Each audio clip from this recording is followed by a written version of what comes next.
আর্জেন্টিনার দক্ষিণ পূবে প্রায় 500 বছরের বর্ণাঢ্য ইতিহাস নিয়ে দক্ষিণ আটলান্টিক মহাসাগরের বুকে জেগে থাকা এক বিচ্ছিন্ন দ্বীপপুঞ্জের নাম ফকল্যান্ড। ভৌগোলিক বৈশিষ্ট্যের চাইতেও ফকল্যান্ড দ্বীপপুঞ্জের ঐতিহাসিক গুরুত্ব বেশি। ফকল্যান্ড দ্বীপপুঞ্জের মালিকানা নিয়ে দীর্ঘদিন ধরে আর্জেন্টিনা আর ব্রিটেনের মধ্যে দ্বন্দ্ব চলছিল। অবশেষে 1982 সালে এক যুদ্ধে আর্জেন্টিনার পরাজয়ের পর ফকল্যান্ডে ফের ব্রিটিশ শাসন প্রতিষ্ঠিত হয়। প্রায় 12,000 বর্গ কিলোমিটার আয়তন বিশিষ্ট ফকল্যান্ড দ্বীপপুঞ্জ মূলত দক্ষিণ আমেরিকার পাতাগোনিয়ান শেলফের অংশ। দক্ষিণ পাতাগোনিয়া উপকূল থেকে 480 কিলোমিটার পূবে এর অবস্থান। ফকল্যান্ড দ্বীপপুঞ্জের মূল ভূখণ্ড দুটি, পূর্ব ফকল্যান্ড এবং পশ্চিম ফকল্যান্ড। এছাড়াও ছোট বড় 700টিরও বেশি দ্বীপ রয়েছে। ফকল্যান্ড দ্বীপপুঞ্জের আরেক নাম ইসলাস মালভিনাস। পূর্ব পশ্চিম ফকল্যান্ডের উত্তর অঞ্চলে পর্বত রয়েছে, বাকি অঞ্চল সমুদ্র উপকূল দ্বারা বেষ্টিত। এখানকার জলবায়ু সমভাবাপন্ন ও মনোরম। তাপমাত্রা 3 ডিগ্রি থেকে 9 ডিগ্রি সেলসিয়াসের মধ্যে ওঠানামা করে। সারা বছরই আর্দ্র সামুদ্রিক বায়ু প্রবাহিত হয়, তবে বৃষ্টিপাতের পরিমাণ কম, কিন্তু প্রায়ই বিক্ষিপ্তভাবে হালকা তুষারপাত হয়। ফকল্যান্ড দ্বীপপুঞ্জ পাতাগোনিয়ার বর্ধিত অংশ হওয়ায় ওই অঞ্চলের মতোই প্রাণী বৈচিত্র্যে পরিপূর্ণ। এখানে পাওয়া যায় 5 প্রজাতির পেঙ্গুইন। এছাড়াও রয়েছে কালো ভ্রু বিশিষ্ট আলবাট্রাস ও কারাকারা নামের বিরল প্রজাতির পাখি। তবে ফকল্যান্ডে গাছপালার পরিমাণ কম, তার পরিবর্তে রয়েছে বিস্তৃত তৃণভূমি, আর রয়েছে বিভিন্ন প্রজাতির পরজীবী যেমন লিচেন ও ছত্রাক। ফকল্যান্ডের অর্থনীতি কৃষি প্রধান। এখানকার সুবিস্তৃত তৃণভূমি পশু চরানোর জন্য আদর্শ। ভেড়ার মাংস ও পশম স্থানীয়দের অন্যতম আয়ের উৎস। ফকল্যান্ড মূলত ভেড়া এবং পেঙ্গুইনের জন্যই বিখ্যাত। এছাড়া এখানকার মৎস্যশিল্প বেশ গুরুত্বপূর্ণ। 21 শতাব্দী থেকে পর্যটন এই অঞ্চলের আয়ের অন্যতম উৎস হিসেবে যুক্ত হয়। সাম্প্রতিককালে এখানে ইকো ট্যুরিজম জনপ্রিয়তা লাভ করেছে। এই দ্বীপপুঞ্জের রাজধানী, বন্দর এবং প্রধান শহর স্ট্যানলি, যা পূর্ব ফকল্যান্ডে অবস্থিত। স্ট্যানলি এখানকার সবচেয়ে জনবহুল অঞ্চল। ফকল্যান্ডের 5 ভাগের 4 ভাগ মানুষই এই শহরে বসবাস করে, বাকিরা বসবাস করে অন্যান্য ক্ষুদ্র দ্বীপগুলোতে। ব্রিটেনের অধীনে হওয়ায় সামাজিক জীবন পর্যাপ্ত উন্নত মানের সুযোগ সুবিধায় পরিপূর্ণ। ফকল্যান্ডে বেকারত্ব নেই বললেই চলে। স্ট্যানলির অধিবাসীরা বিনামূল্যে প্রাথমিক শিক্ষা ও চিকিৎসা সেবা পেয়ে থাকে। এটি কেবল ফকল্যান্ডের গুরুত্বপূর্ণ শহরই নয়, সাংস্কৃতিক কেন্দ্রও বটে। শহরটিতে দেখতে পাওয়া যায় ব্রিটিশ নিদর্শন ও স্থাপত্য। বর্তমানে এখানকার অধিবাসীরা প্রায় সকলেই ব্রিটিশ বংশোদ্ভূত এবং ইংরেজিতে কথা বলে। অধিবাসীরা কেলপাস বা ফকল্যান্ডার নামে পরিচিত। আর্জেন্টিনার খুব কাছে অবস্থিত হলেও ফকল্যান্ড দ্বীপপুঞ্জের ভিত্তি স্থাপিত হয় ব্রিটিশদের হাতে। ফকল্যান্ড আবিষ্কার করেছিল ব্রিটিশরা। দ্বীপপুঞ্জের নামকরণও করা হয় একজন ব্রিটিশ নাবিকের নামানুসারে। 1764 সালে পূর্ব ফকল্যান্ডে ফরাসিরা এবং 1765 সালে পশ্চিম ফকল্যান্ডে ব্রিটিশরা সর্বপ্রথম বসতি গড়ে তুলেছিল। ফকল্যান্ডের উপর ব্রিটিশদের আধিপত্য প্রবল হলেও প্রথম থেকে আজ পর্যন্ত পরিস্থিতি এমন ছিল না। বিভিন্ন সময় অঞ্চলটি বিভিন্ন দেশের উপনিবেশের অধীনে এসেছে, তবে ঘুরে ফিরে ভূরাজনীতির মারপ্যাঁচে শেষ পর্যন্ত ব্রিটিশদের মালিকানাধীন অঞ্চল হিসেবেই রয়ে গেছে ফকল্যান্ড।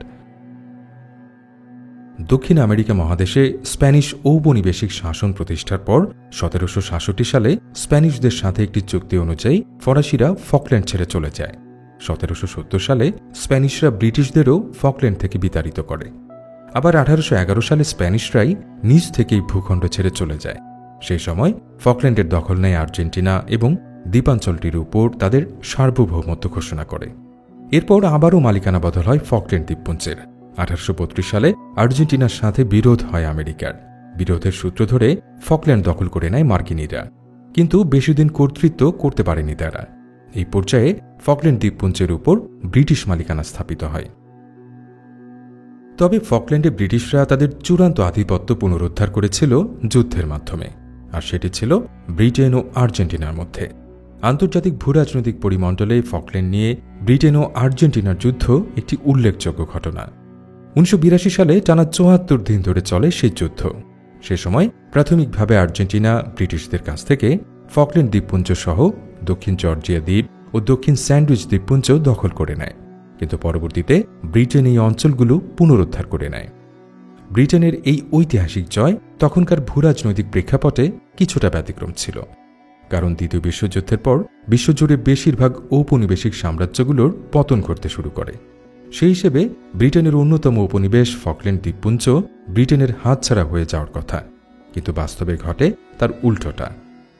সেই সময় পৃথিবীর নানা প্রান্তের ক্ষুদ্র ক্ষুদ্র ভূখণ্ডের উপর ব্রিটিশদের কর্তৃত্ব অক্ষুণ্ণ ছিল। ফকল্যান্ড দ্বীপপুঞ্জ ছিল তেমনই একটি ভূখণ্ড। তখন থেকেই সেখানকার অধিবাসীরা ছিল ব্রিটেনের পক্ষে, কারণ আদতে তারা ছিল ব্রিটিশ বংশোদ্ভূত। কিন্তু এই বিষয়টি মেনে নিতে পারেনি ফকল্যান্ডের সবচেয়ে কাছের দেশ আর্জেন্টিনা। তারা এই ভূখণ্ডের উপর তাদের দাবি ছাড়তে রাজি ছিল না। দুপক্ষের মধ্যে এ নিয়ে কোনো চুক্তি বা সমঝোতা হয়নি, ফলে যুদ্ধ অনিবার্য হয়ে পড়ে। সমসাময়িক আরও একটি ঘটনা এই যুদ্ধের নেপথ্যে ইন্ধন জুগিয়েছিল। সেটি ছিল আর্জেন্টিনার অভ্যন্তরীণ রাজনৈতিক পরিস্থিতি। আর্জেন্টিনায় তখন বিরাজ করছে তীব্র অর্থনৈতিক সংকট এবং ব্যাপক রাজনৈতিক অস্থিরতা। এরই মধ্যে নতুন সামরিক সরকার ক্ষমতা গ্রহণ করে এবং সরকার বিরোধীদের উপর দমন আর নিপীড়ন চালাতে শুরু করে। ফলে সামরিক সরকারের উপর জনসাধারণের ব্যাপক অসন্তোষ কাজ করছিল।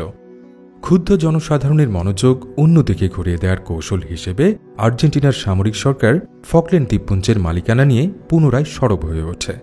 এরই ধারাবাহিকতায় আর্জেন্টিনা ফকল্যান্ড ও পার্শ্ববর্তী কয়েকটি ব্রিটিশ মালিকানাধীন দ্বীপপুঞ্জ দখলের উদ্দেশ্যে অভিযান চালায়।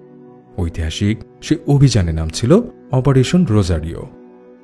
তারপরে শুরু হয়ে যায় দীর্ঘ ৭৪ দিনের সেই যুদ্ধটি, যার প্রথম দফায় আর্জেন্টিনা ফকল্যান্ড সহ কয়েকটি দ্বীপপুঞ্জ দখল করে নেয়, কিন্তু দ্বিতীয় দফায় ব্রিটেন আবার সেগুলো নিজ মালিকানায় ফিরিয়ে আনে। একই সাথে জল, স্থল ও আকাশপথে উভয় পক্ষের মধ্যে সংঘটিত হয়েছিল এক তীব্র যুদ্ধ। প্রচুর হতাহতের ঘটনা ছাড়াও উভয় পক্ষেরই ব্যাপক ক্ষয়ক্ষতি হয়।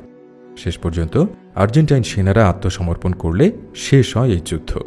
সে থেকে আজ পর্যন্ত ফকল্যান্ড, দক্ষিণ স্যান্ডউইচ ও দক্ষিণ জর্জিয়া দ্বীপপুঞ্জ ব্রিটিশদের নিয়ন্ত্রণে রয়ে গেছে। মজার ব্যাপার হল, যুদ্ধটি সব দিক থেকে ছিল আর্জেন্টিনার অনুকূলে, কারণ আর্জেন্টিনার সশস্ত্র বাহিনী ব্রিটিশদের তুলনায় যেমন শক্তিশালী ছিল, তেমনি আর্জেন্টিনা থেকে যুদ্ধক্ষেত্রের দূরত্ব ছিল ব্রিটেনের তুলনায় অনেক কম। অথচ তারপরও নানান কূটনৈতিক কারণে হেরে যায় দেশটি। কিন্তু এত কিছুর পরও আর্জেন্টিনা ফকল্যান্ডের উপর তাদের সার্বভৌম অধিকারের দাবি বজায় রেখেছে।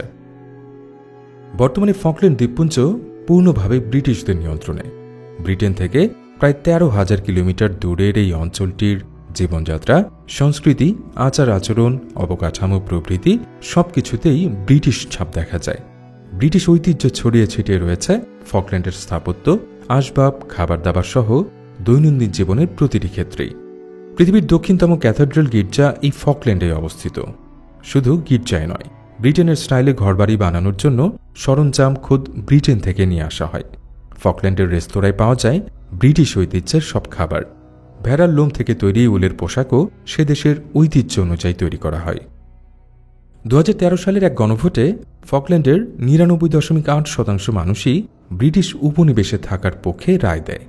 ব্রিটিশ বংশোদ্ভূত গর্বিত ফকল্যান্ডবাসীর এই অঞ্চলটিকে তাই মজা করে ব্রিটেনের চেয়েও বেশি ব্রিটিশ বলে আখ্যা দেওয়া হয়।